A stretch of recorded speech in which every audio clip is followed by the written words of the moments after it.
Comfortable. We're going to be here for a few minutes. And then we are going to be going outside on the lawn while the town manager moves the camera so that the Grand Lodge of Maine can proceed out the door over to the stone for the dedication.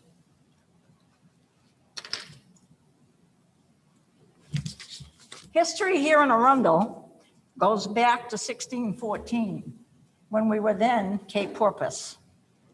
And it stayed that way until 1719, when it changed to Arundel with two L's, the nerve of them, two L's. That stayed until 1820, when we became part of Kennebunkport. That included what is now Cape Porpoise, Kennebunkport, and Arundel. In 1916, a group of farmers here decided that they wanted to be their own town, so they approached the state of Maine, petitioned them, and got our name changed to North Kennebunkport. In 1957, I'm told that a group decided that since North Kennebunkport was so hard to spell, that they would change our name back to Arundel, one L. So for 100 years, from April 1st, 1915 to April 1st, 2015, 100 years as a community.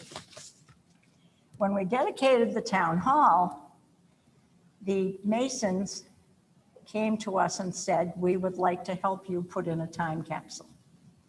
And I want to thank the Grand Lodge of Maine, because as you can see, they have all come out in their finery to do this dedication for us. So we started putting together information. The first person I got in touch with was Donna DeKendron of the Historical Society and said, we need some information to put in this time capsule. And we came up with a list. And you still have your list? Yes, I do. I'll let Donna tell you what is in the list. But the first thing in the time capsule was a letter that I wrote. And I sat down to write a letter of dedication to this time capsule that the Selectmen had voted to have for 50 years. So it will be opened in 50 years. And I thought, what can I write to put in this time capsule? So I wrote, to the town of Arundel from the year 2020. I would like to tell you about the year 2020, the year this beautiful new town hall was built and dedicated. But that would probably be the only good thing to come out of that year. 2020 was the year of COVID.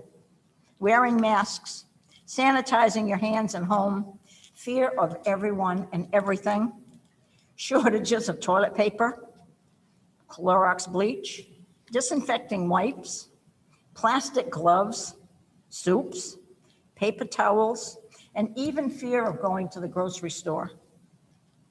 Groceries were ordered online, picked up at Hannaford, Market Basket, or Walmart, with you staying in your car, opening your trunk, and contactless delivery by the grocery person who would be wearing a mask and rubber gloves. Then when you got home with those groceries, you would use disinfecting wipes to touch and clean everything before putting them away. No family visits, no hugs, no eating out with friends, staying 6 feet apart, meeting on Zoom, schools closed to in-person learning, and the children at home with their teachers on Zoom. Oh yes, it was a terrible year with bad news every day and the sick and dying count getting bigger every day. But the town still operated. Meetings were held on Zoom. The new town hall was opened with limits on the number of people allowed inside at any one time, 6 feet apart, plastic separators between you and our employees, and masks and hand sanitizer readily available to all. The building was cleaned and sanitized very often, and the Selectmen moved into the meeting room, this beautiful meeting room. And as you see, the desk is big enough so that we can sit 6 feet apart. We moved into the meeting room, sitting 6 feet apart and wearing our masks. Oh yes, it was a year never to be forgotten. And I hope as you read this, that there has never been another year like it. My hope is that this building is still big enough to conduct all town business and that the beautiful solar array is still providing 100% of the energy needed here, with the extra going to the other town buildings. And yes, our solar provides 100% of the energy of this building and has ever since that solar array was turned on. We haven't spent a penny on electricity other than the fact that we do feed electricity into Central Maine Power. We're very proud of that solar display, and we're the only municipal building in the state that's 100% solar.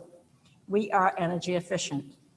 I wish you all well, and that your selectmen get along as well as we all have for the 40 years I've been on the board. The board has always been respectful of each other. We don't always agree. I cannot imagine the changes and challenges that have happened in the last 50 years. It's just beyond my imagination. Is Arundel still a rural community where you know your neighbors? Are there still families here that have been here for generations? Is solar the answer? Are all vehicles now electric? But most of all, did we get the size of this building right in that it was said that it should serve the town for the next 50 years? I wish you all the best from the year that wasn't.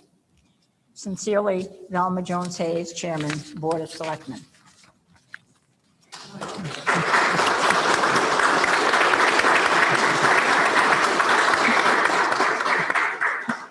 And to let you know what we did put in that time capsule, this is Donna DeKinderen with the Arundel Historical Society. Well, good evening. First of all, thank you for the opportunity to have a time capsule. That was just wonderful. Before I get into the contents, I'm going to briefly talk about the Historical Society itself. We started our efforts in 2008. We're a young organization.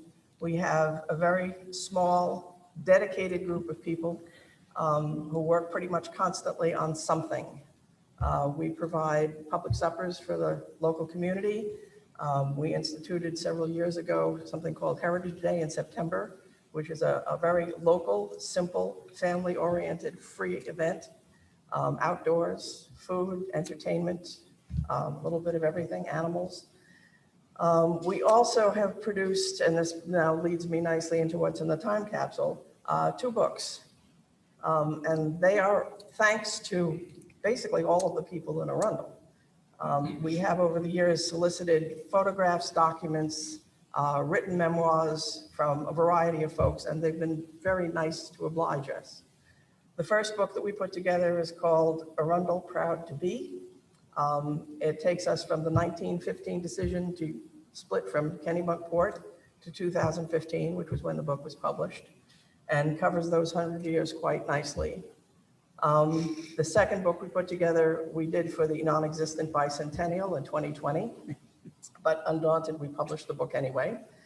And that basically is called Arundel Roads Well Traveled, and is a continuation in terms of information from local folks.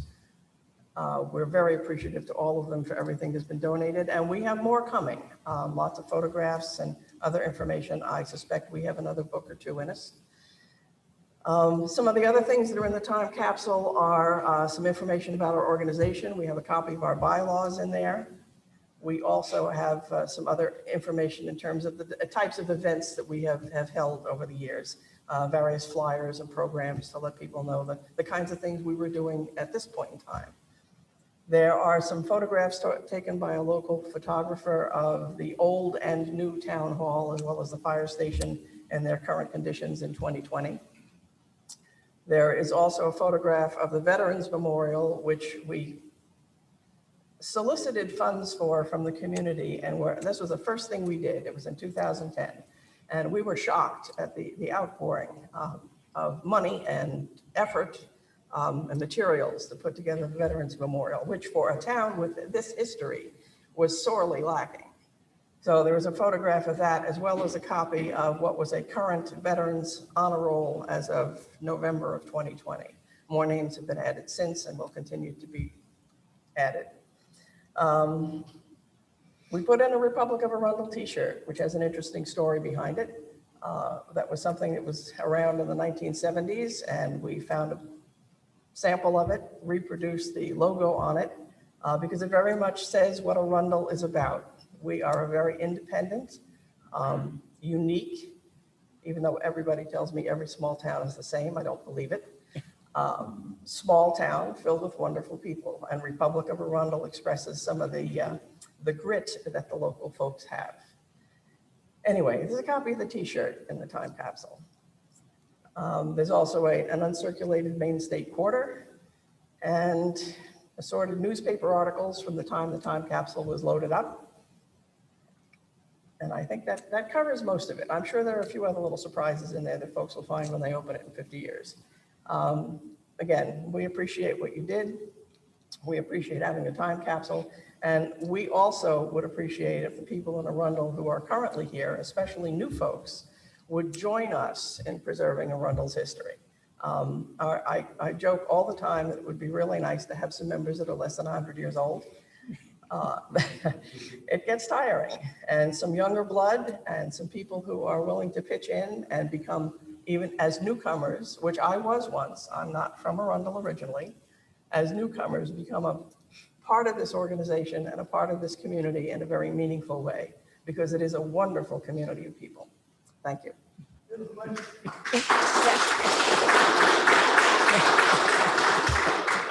like to have us come back in 50 years when we're holding the time? Yes. Well, I expect I'll be here, so yes.